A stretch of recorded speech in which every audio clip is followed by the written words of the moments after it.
Nice one. Nice Hi, one. how are you? I'm good, mate. I'm good. How are you? I'm good, yeah. Right, ready to get straight into it? Yeah, sure. Right. So this is BBL LAB, and today I'm here with GB International Ashley Hamlin. How are you, Ashley? I'm very well. Thank you. Thanks for having me. And thank you for coming on. So, where did basketball start for you as a whole? Where did basketball start for me? I guess the first time I kind of came into contact with basketball is my uncle. He's from the States.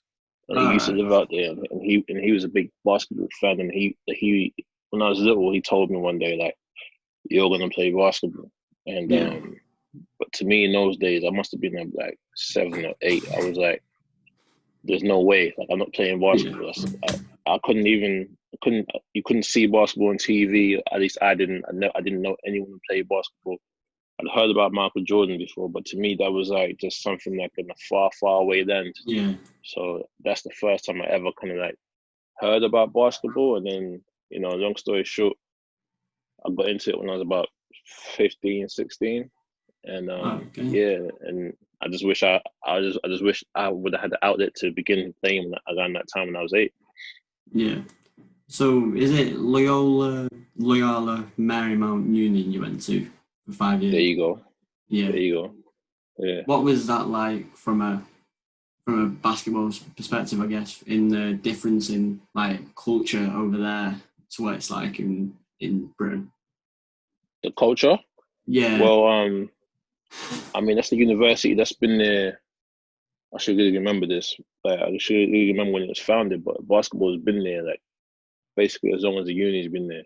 Yeah. So that's at least 100 years of history right there. Yeah. In the area, in the community. In that community, the team is known for the school is known for basketball. There's everyone around there knows that there's a school down the road that plays basketball. Yeah. Um, we have one of the best and most famous teams in college basketball history, which was the 1990s LMU team when Hank Gathers and Bo Kimball took the team to Oh right. I think it was like the Elite Eight, but then Hank Gathers died on the court Oh from a heart attack. Yeah, so I mean, like, so there's a lot of story, a lot of yeah. history there. So when you compare that to the culture in the UK, like, I don't think my neighbors know what I do still. You know what I mean? Or Yeah. like just stuff like that.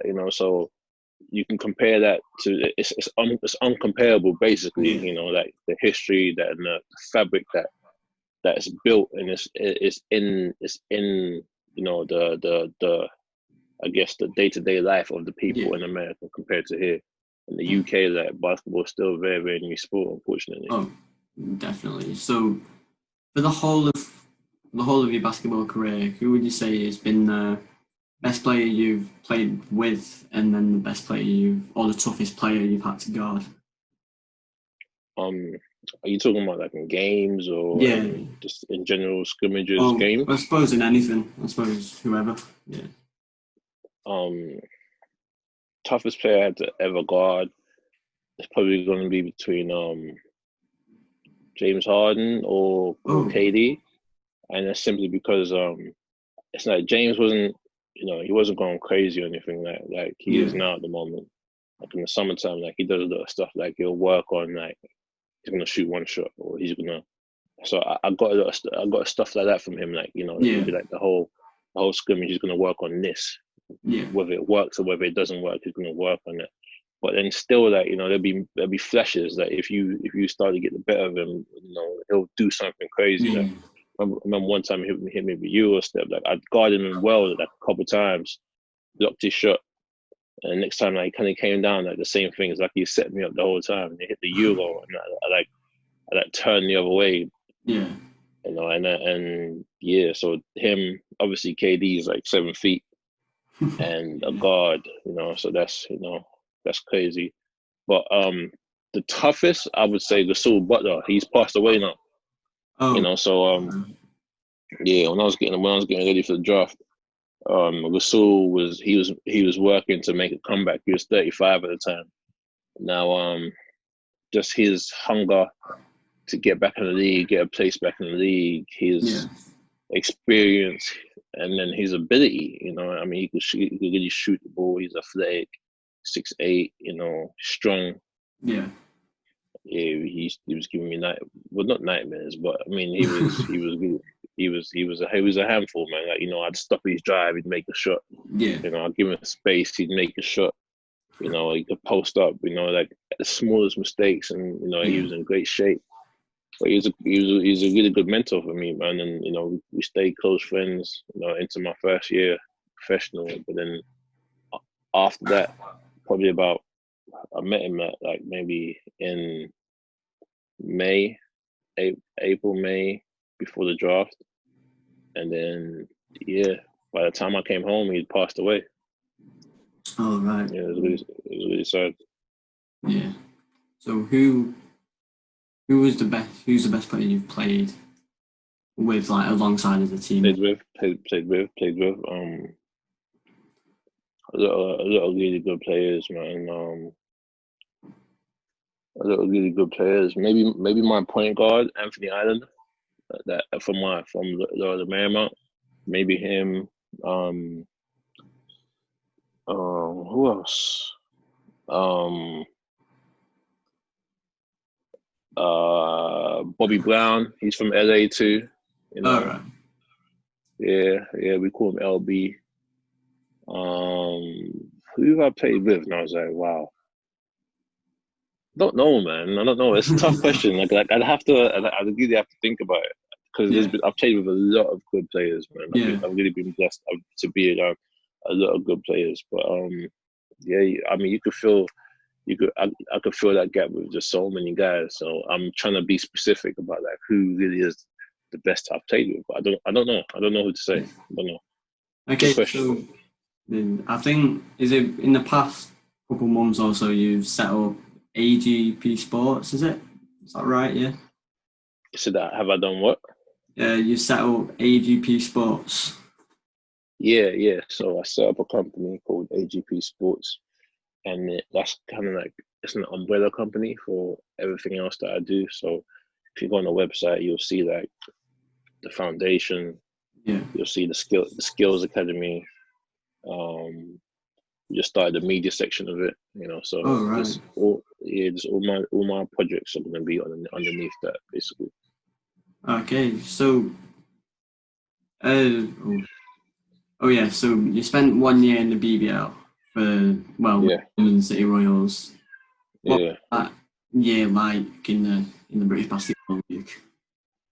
I mean, it was amazing to be back in the UK, to play in front of friends and family, something that I hadn't done since that first year playing ball when I was 15, 16. That's my cap.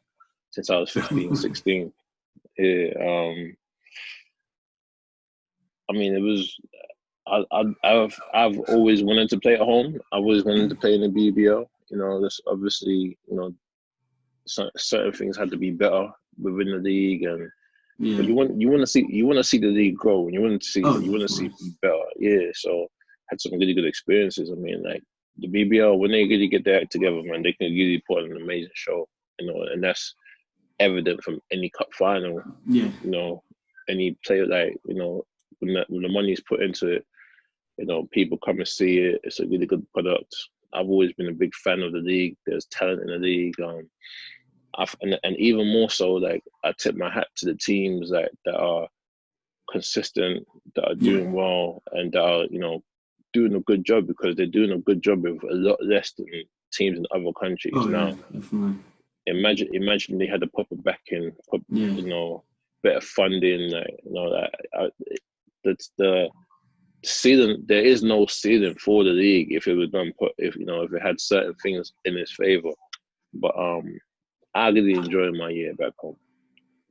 Okay, so the trophy. Well, for the trophy final, you got the MVP for that, and then I think the last final, Eagles and Solon, I don't think it was the same trophy. And so, what happened to the trophy when you won it, or when the London City Royals won it?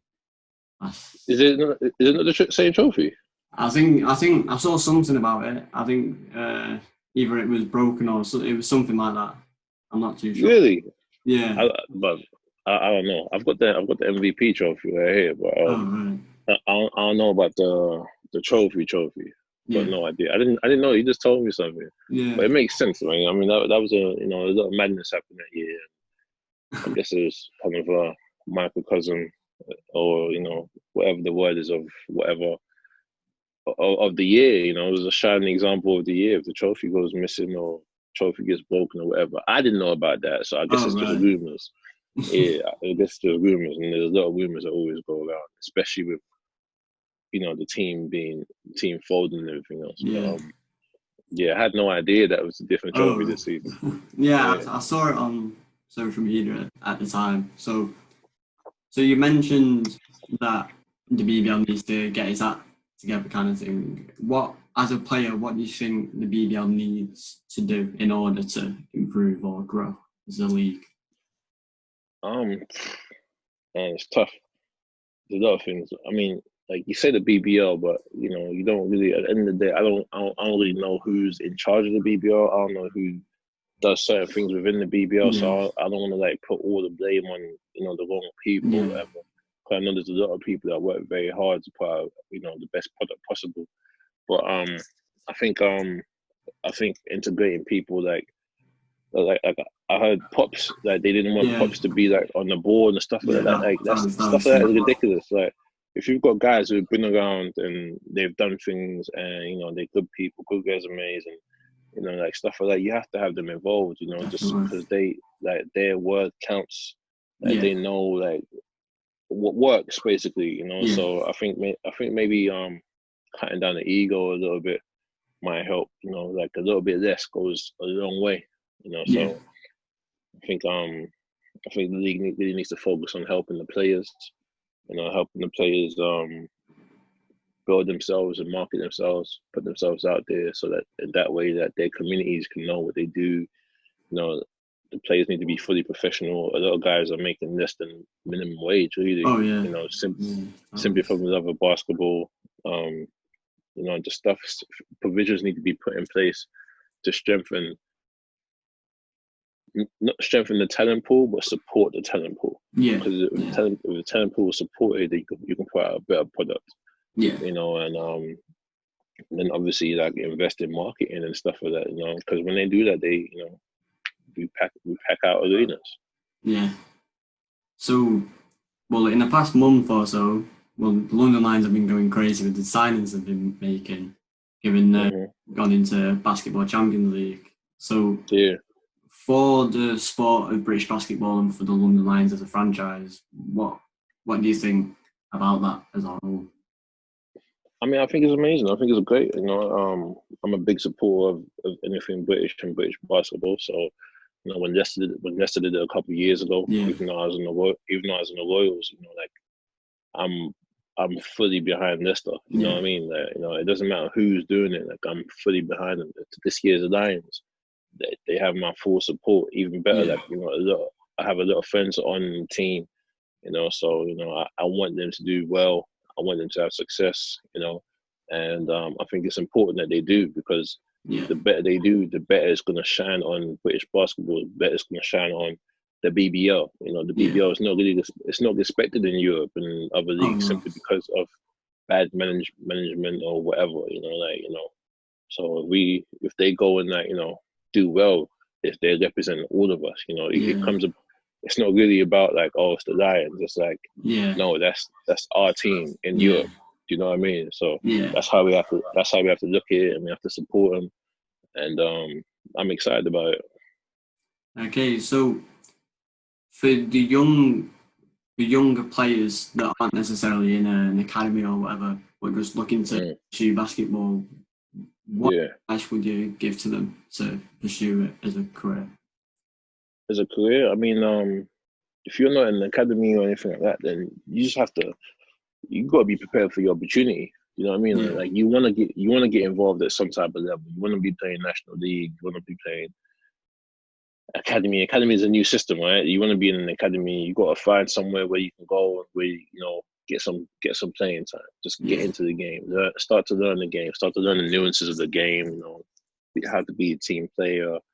You know, just get your skills up and just spend hours with the ball. You know, Yeah. like I used to go outside in the front on the pavement. You know, like you hear people talk about stories like guys taking the ball to school with them. I took the Yeah. ball to school, so I took the ball to school with me. You know what I mean? Like, you just have to be dedicated.